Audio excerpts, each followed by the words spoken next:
Hey guys, how you doing? It's Jason and I'm here today. I'm doing some repairs on my Audi 2003 Audi A4. Today I'm replacing my brake rotors. I've already done the other side, and as you can see, I'm here sweating. It's a bit of a warm day today. Okay, so reason being I'm changing my rotors because, well, for one, I wanted to change the brakes as well. That was the main reason why I wanted to change my brakes. But the rotors, you know, when I was driving, I felt this vibration going in the car. So I replaced the fronts, and I'll show you a picture of the fronts in a second. Okay, now you see the fronts. Okay, these are the rear rotors. Now, if you could look into the, well, it's good that you can see in the bright light today. I don't know if you can see right here, there's a ridge. There's a ridge right here. And that means, like, even it's all the way dimpled down. I'll show you right there. It looks like a little dish. See that contour right there? That means that these rotors, they've been on there for, I want to say, what, 15 years? And they've served their purpose. So if you look, you can see on the new one, see there's no dish or anything like that. Now these are Zimmerman rotors. These are usually what the manufacturers make their rotors from, brand new. But I bought these from partsgeek.com. Like I always said in my videos, they don't sponsor me. And these are parts that are made in Germany. This is zinc coated. So they maintain their look a lot longer. They don't have that rusty look like you see here. See that rusty? Well, I've painted these, so if you look there, you'll see a little bit of that. That's paint.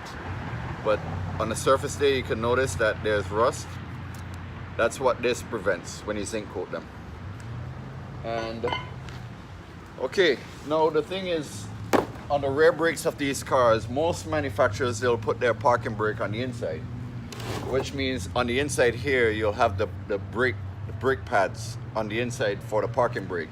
But on this specific car, my Audi, it does not have that. It is being held by the rear caliper.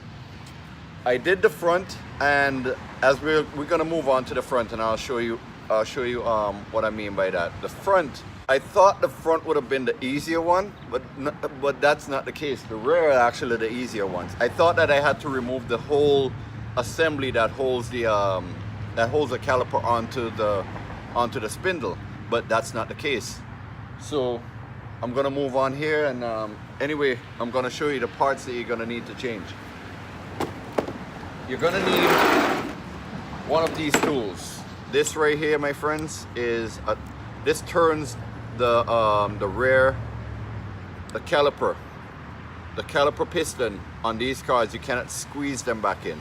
These don't squeeze in. You have to literally turn it back in, and you turn it clockwise. Clockwise is back onto the car. So this is what I used to, I borrowed this part, not borrowed it, I actually rented it from AutoZone. And AutoZone, they will rent you these tools for you to work on your car, and I don't really need to buy this at the moment because how often do I change the brakes on my car? Anyway, for pads, for brake pads, I'm using EBC. Turn it upside down. Okay? And I bought the red stuff. Red stuff, they sell them in green stuff, red stuff, yellow stuff, which is the higher the compound. So the more horsepower your car makes, is the more better of a pad that you'll need. I used the green stuff in the past, and the thing what I noticed with the green stuff, well, that was on a car with 140 horsepower, and they stopped. Oh my God, these things are phenomenal. You would not believe how well these things, you know, they bite. They really do have a lot of biting force. But the green stuff, I've noticed that they are very dusty. Now, they said that this is going to be the first time I'm going to be running these pads. And yeah, they said that these pads are low dust. So there's a trade-off when you're buying pads for your car. Sometimes the trade-off could be less dust, but less braking power. More dust, more braking power. Says you're gonna have a trade-off. So either which one. Anyway, let's move on to me getting this wheel off. But make sure that you have your parking brake not set. You can't have your parking brake set when you're doing this job. You're gonna need to like be on a flat surface. My driveway is like on a slant like that, but I chopped the front wheels so I could remove the caliper, because if you try to remove the caliper, the pistons are already grabbing onto the rear wheel, so there's no way you could get that rotor off. All right.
Now here you can still see these are still original Audi parts.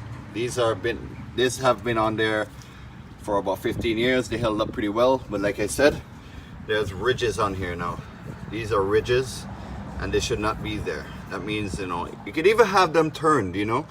But anyway, I digress from what I'm going on to. Okay, so to remove these rear rotors, usually sometimes with manufacturers, they'll have a little screw that will hold on to these, like we'll screw these on to the actual spindle. But in this case, this car does not have that. So you can see here on the replacement, it has for that screw. There's no screw that goes on there. So to remove these, what you're gonna do, you're gonna have to come in here, and then you notice, let me get the camera going. Okay, see here? Now we have this one here. This is a 15 millimeter bolt. Oh, let me get my hand. Okay, 15 millimeter bolt here, and this is a 13. Now, the other thing is you're gonna have to hold one with the 15 here, and then you're gonna use the 13, and then you're gonna screw this one off. After you finish doing that one, then you get to the bottom one, you do the same thing.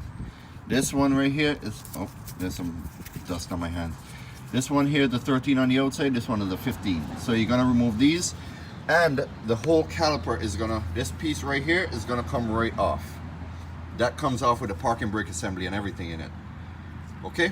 Oh, and also, I have this over here. As you can see, these are my front rotors. This is the replacement. This is the replacement front rotor. I bought the dimpled ones. Okay, yes, so let's go on to something else I'm gonna show you here. I have this as well. So I'm gonna tell you something, a little trick. If you get one of these pumps siphon, this is a good time to actually bleed your brakes. So you're gonna remove the, this is a rubber dust cap right here. You're gonna need a 11 wrench. This is gonna remove, open this up. It's a cap, you take the cap off, and then now you're gonna take this little hose and you put it on over the nipple, and then you're gonna pump on the brakes on the inside. So while you pump on the brakes, it actually starts filling this thing up. What I used to do at first was put it on there, and I used to be like pumping, and nothing will be happening. And then all of a sudden I noticed that, hey, what's going on? Why is it like, it seems like air that's in it, but you have to kind of be pumping on the inside to get it out.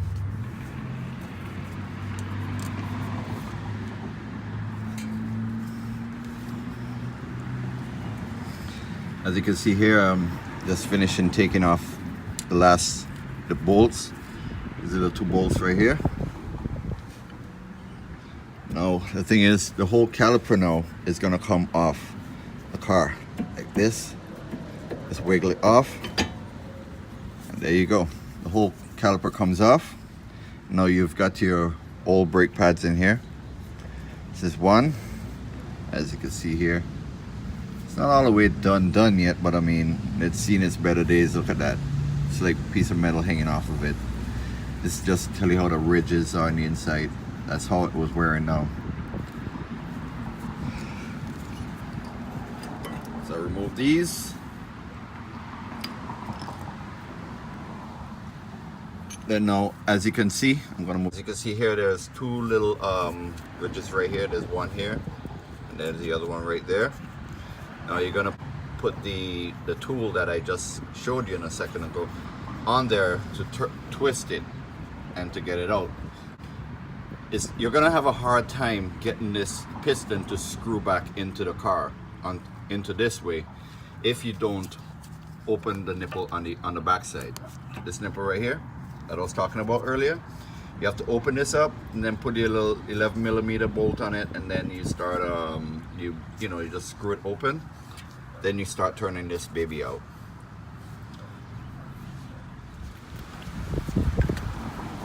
Okay, now I'm gonna remove the little dust cap I was talking about. Catch that.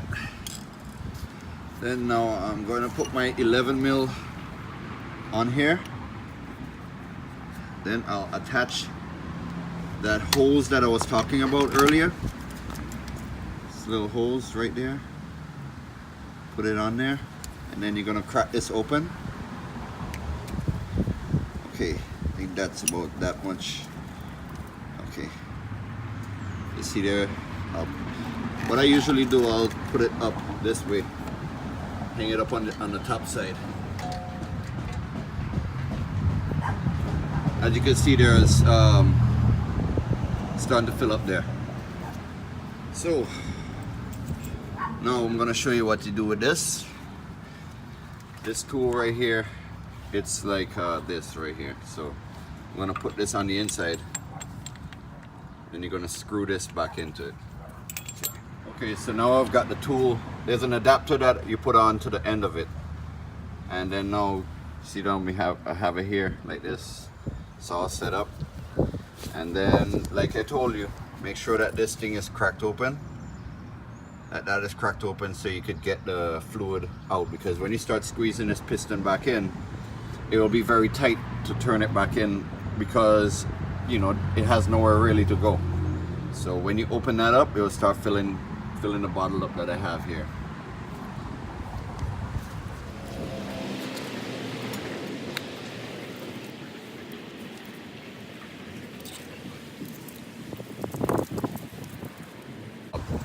And this is a great way to get rid of your old brake fluid as well. I want to be able to get it off. It's almost there. Almost all the way back in. You'll feel it when it stops. It's amazing how they make these things. Alright, now we've got the piston all the way back in. Okay, so I've already got them back on. As you can see, they're all done. So now all you've got to do is go inside and pump the brakes. Like I said, I left this cracked open, and while I pump the brakes, no air is going to go back into the line, so I could keep pumping the brakes. See there? That's the old fluid filling up inside of here. You want this thing to be at least a very light in color. So as you can see there, it's getting light. The new fluid is actually the same very amber color, so which means that it's telling me that I've already reached where it's like brand new fluid coming out of it. gonna carefully tighten this thing back on. I'm doing this with one hand, so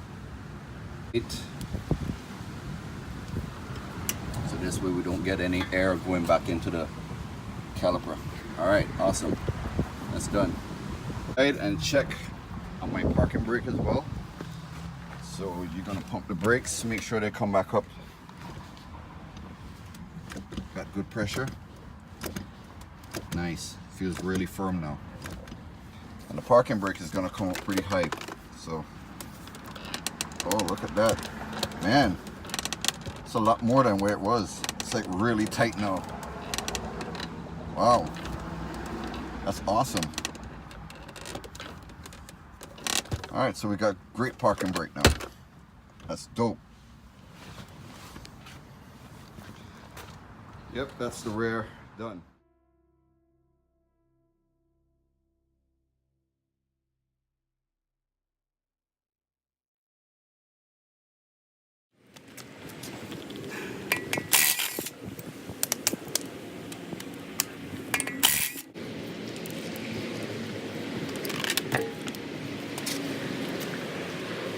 Okay, so in the front,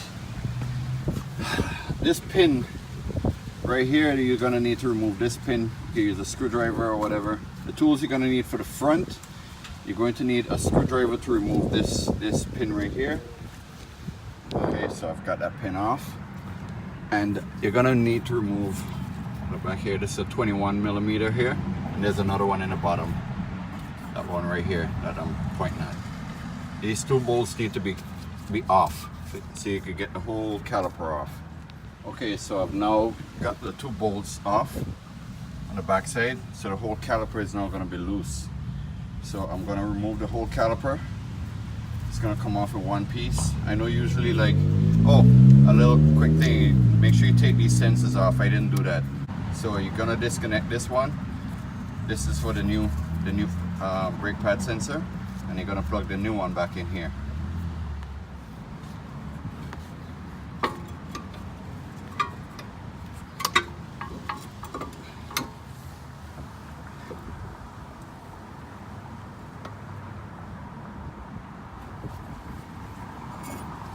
Okay, that's the rotor right here. Or will get me the new one.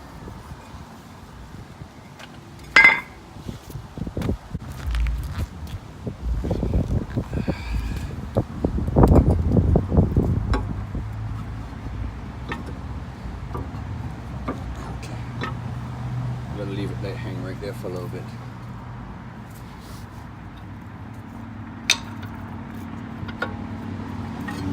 The old pads. I mean, the old pads were still, they had a lot of life left in them, but they're very noisy. And you know, I don't mind noise, but these have no, they have noise, but no biting force. Okay, so I've taken the calipers apart, and this is the part that right here is you're gonna put the grease on here. These are for the sliding pins. Grease these up, come separate these from that, and then I'm gonna squeeze the caliper, the piston back in to the back side. Okay, so this is the grease that comes in the packet, and then you put the grease on these. A little while ago, I had a hard time getting these things off because they had no grease on them whatsoever, so they were almost like seized in there. Onto the brakes, when you put your foot on the brakes. Alright, so let's squeeze the caliper piston back in. It's back here. Man, I'm telling you, I'll be honest with you, this job, it will beat you up just a little bit. Just a little bit. It's pretty simple, but at the same time, it's a little technical. So when you're doing it, just take your time. Take your time and you'll get it done. Trust me on it. You'll if I could do it, you could do it, but I'm a little bit on the mechanical side, but hey, just take your time and I believe in you. And make sure when you go back into the car to pump your brakes. Pump them up so you could get pressure, that you don't jump in the car and just drive away and then all of a sudden you don't have any brakes, especially if you live on a hill. The next job I think I have to change these shocks. These are done. The ones in the back are pretty shot. And the axle boot on this car right here, I don't know if you can see up on the inside there, is broken. That axle is broken, so I gotta replace this axle. This axle has to be replaced. As for another job, I took the car out for a test drive earlier. It drives really good. I really enjoy these brakes and I can't complain about them. The next job I'll have is doing another one on the E-Class over my shoulder there. I don't know if you can see it. Somewhere over there. Yeah. Anyway, you guys have a great one. Thank you for looking at the video. Subscribe, hit me up. If you have any questions, feel free to comment, tell me what's going on. And I'll see you guys in the next one. Okay? Take it easy. Cheers.